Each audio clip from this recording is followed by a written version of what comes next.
Hi friends, പുതിയൊരു വീട്ടിലേക്ക് എല്ലാവർക്കും സ്വാഗതം.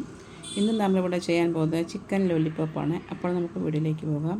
അതിനായിട്ട് ഞാൻ ചിക്കൻ ലോലിപോപ്പ് ഉണ്ടാക്കാൻ വേണ്ടിയിട്ട് ചിക്കനിലേക്ക് നമുക്ക് ഇഞ്ചി വെളുത്തുള്ളിയുടെ പേസ്റ്റ് 2 ടീസ്പൂൺ ചേർത്ത് കൊടുക്കാം.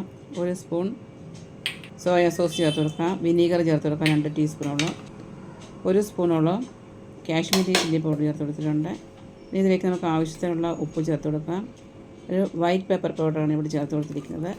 അതുകൂടെ ചേർത്ത് കൊടുത്തതിന് ശേഷം നമുക്ക് നന്നായിട്ടൊന്ന് മിക്സ് ചെയ്ത് കൊടുക്കാം. മിക്സ് ചെയ്തതിന് ശേഷം നമുക്കൊരു അരമണിക്കൂറോളം നമുക്കൊന്ന് റെസ്റ്റ് ചെയ്യാൻ വെക്കാം. അതിനുശേഷം നമുക്കിതിലേക്ക് 2 ടേബിൾ സ്പൂണോളം കോൺഫ്ലവറും 2 ടേബിൾ സ്പൂണോളം മൈദയും ചേർത്ത് കൊടുക്കുന്നുണ്ട്. 1 സ്പൂണോളം മുളക് പൊടി ചേർത്ത് കൊടുത്തിട്ടുണ്ട്. കാശ്മീരി ചില്ലി പൗഡറാണ് ചേർത്ത് കൊടുത്തിരിക്കുന്നത്. ഒരു ശകലം ഉപ്പ് ചേർത്ത് കൊടുത്തിട്ടുണ്ട്. ഒരു മുട്ട ഒന്ന് അടിച്ചതിന് ശേഷം അതുകൂടെ ചേർത്ത് കൊടുത്തിട്ടുണ്ട്. ഇതെല്ലാം നന്നായിട്ടൊന്ന് മിക്സ് ചെയ്ത് കൊടുത്തിട്ടുണ്ട്. ഇനി നമുക്ക് 1 സ്പൂൺ കോൺഫ്ലവർ കുറച്ച് വെള്ളം ഒഴിച്ചൊന്ന് മിക്സാക്കി വെക്കാം. അത് നമുക്ക് മാറ്റി വയ്ക്കാം. ഇപ്പോൾ നമ്മൾ എണ്ണ ചൂടാക്കാൻ വെച്ചിട്ടുണ്ടായിരുന്നു. എണ്ണ ചൂടായി വന്നിട്ടുണ്ട്. നമുക്ക് ചിക്കൻ ഇതേപോലെ ഇട്ട് കൊടുക്കാം. കുറേശ്ശെ ഇട്ട് കൊടുത്ത് നമുക്കിതൊന്ന് ഫ്രൈ ആക്കി എടുക്കാം.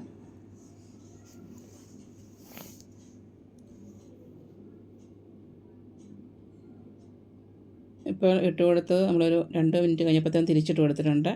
അങ്ങനെ തിരിച്ച് മറിച്ച് വിട്ടൊരു 5-6 മിനിറ്റോളം നമ്മളൊന്ന് ഫ്രൈ ആക്കി എടുത്തിട്ടുണ്ട്.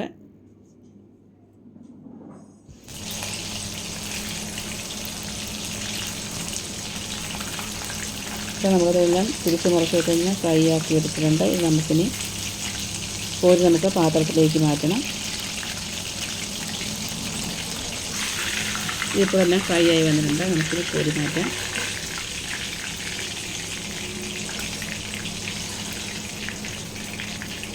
ഇതേപോലെ നമുക്ക് ബാക്കിയിരിക്കുന്നതും ഫ്രൈ ആക്കി എടുക്കാം.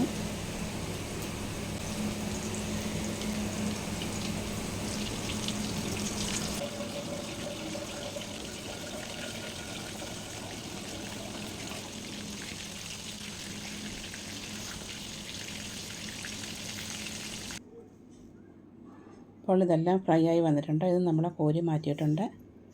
ഇനി നമുക്ക് ഇതിൻ്റെ ഗ്രേവി തയ്യാറാക്കാം. അതിനായിട്ട് നമ്മൾ ആ ഓയിൽ തന്നെ നമ്മൾ എടുത്തിട്ടുണ്ട്. പാത്രത്തിലേക്ക് ഓയിൽ ഒഴിച്ച് കൊടുത്തതിന് ശേഷം 1 ടേബിൾ സ്പൂണോളം ഇഞ്ചിയും 1 ടേബിൾ സ്പൂണോളം വെളുത്തുള്ളിയും ചെറുതായിട്ട് കട്ട് ചെയ്തത്, ഒരു 2 പച്ചമുളക് കൂടെ കട്ട് ചെയ്ത് നമ്മൾ ചേർത്ത് കൊടുത്തിട്ടുണ്ട്. ഇളക്കി കൊടുക്കാം.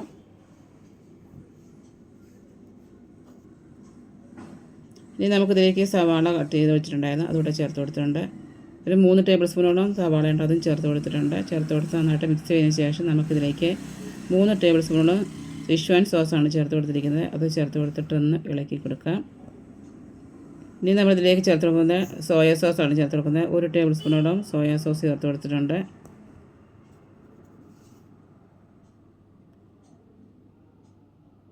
ഇനി നമ്മളിതിലേക്ക് ടൊമാറ്റോ കെച്ചപ്പാണ് ചേർത്ത് കൊടുക്കുന്നത്. അതൊരു 2 സ്പൂൺ ചേർത്ത് കൊടുത്തിട്ടുണ്ട്. ചേർത്ത് കൊടുത്തതിന് ശേഷം ഇത് മിക്സ് ചെയ്ത് കൊടുക്കാം. ഇനി ഇതിലേക്ക് കുറച്ച് പഞ്ചസാരയാണ് ചേർത്ത് കൊടുത്തിരിക്കുന്നത്. പഞ്ചസാര ചേർത്ത് കൊടുത്തിട്ടുണ്ട്. 1 ടീസ്പൂൺ പഞ്ചസാരയും ചേർത്ത് കൊടുത്തിട്ടുണ്ട്. ചേർത്ത് കൊടുത്ത് വിനീഗറും ചേർത്ത് കൊടുത്തിട്ടുണ്ടായിരുന്നു. അതിന് ശേഷം നമ്മളിതിലേക്ക് കോൺഫ്ലവർ നേരത്തെ വെള്ളത്തിൽ മിക്സ് ചെയ്ത് വെച്ചിട്ട് നമുക്ക് കുറച്ച് ചേർത്ത് കൊടുത്തിട്ടുണ്ട്. അതെല്ലാം നന്നായിട്ട് ഇളക്കി കൊടുത്തതിന് ശേഷം നമുക്കിതിലേക്ക് നേരത്തെ ഫ്രൈ ചെയ്ത് വെച്ചിരിക്കുന്ന ചിക്കൻ ചേർത്ത് കൊടുക്കാം. ചിക്കൻ ചേർത്ത് കൊടുത്ത് നന്നായിട്ട് മിക്സ് ചെയ്തതിന് ശേഷം നമ്മൾ ഇതിലേക്ക് ചേർത്ത് കൊടുത്തിരിക്കുന്നത് സ്പ്രിംഗ് ഒനിയനാണ്. അതും ചേർത്ത് കൊടുത്ത് നന്നായിട്ട് മിക്സ് ചെയ്തിട്ടുണ്ട്. അപ്പോൾ നമുക്ക് ഗ്യാസ് ഓഫ് ചെയ്യാം. അങ്ങനെ നമ്മുടെ ചിക്കൻ ലോലിപോപ്പ് ഇവിടെ റെഡി ആയിട്ടുണ്ട്. അപ്പോൾ നമുക്ക് വീണ്ടും പുതിയൊരു വീഡിയോ ആയിട്ട് വരാം. അവരേക്കും ബൈ. Thanks for watching.